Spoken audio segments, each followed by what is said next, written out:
A nossa história é muito ligada à história de Portugal, país que descobriu e colonizou o Brasil. Os portugueses foram grandes navegadores já a partir do século XIII. Portugal tinha uma técnica de navegação muito desenvolvida para a época que utilizava a força dos ventos para explorar os mares, procurando novas terras e riquezas. Portugal tinha facilidades para a navegação pela posição geográfica avançada no Oceano Atlântico, de onde podia chegar aos principais países da Europa. Também estava perto do mar Mediterrâneo, que dava acesso aos países árabes e africanos. Para ampliar as rotas de comércio de especiarias, os navegadores portugueses chegaram ainda até as Índias e depois até a China e o Japão. O objetivo de Portugal era o lucro com o comércio marítimo e com a exploração das riquezas de suas próprias colônias. Após a descoberta do Brasil em 1500, o novo território passou a ser o mais importante para Portugal, pela grande extensão e minérios, como ouro. O primeiro desafio foi a exploração da costa brasileira e o desenho de cartas náuticas que serviriam de base para os navegadores.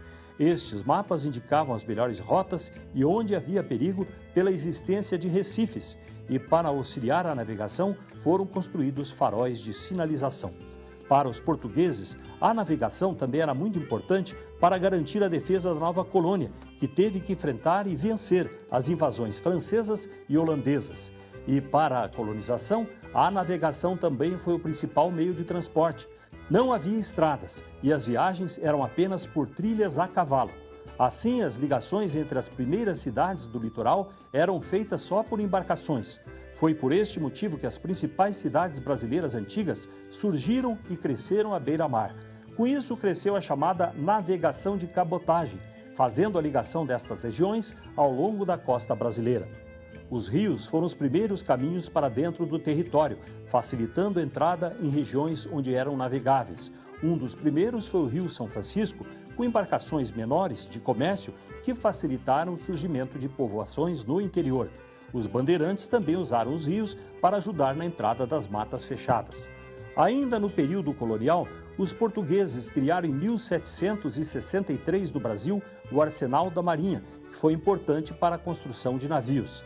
Mas a navegação cresceu realmente após a vinda da família real para o Brasil no ano de 1808. Os portos brasileiros foram abertos às nações amigas, fazendo crescer o comércio internacional. Até a independência do Brasil, a vigilância marítima era feita pela Marinha Portuguesa.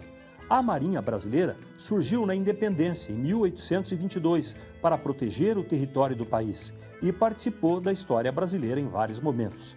Mais tarde, o crescimento da produção de café brasileiro, a partir do final do século XIX, gerou recursos para melhorar os portos, e o maior exemplo foi o crescimento do Porto de Santos.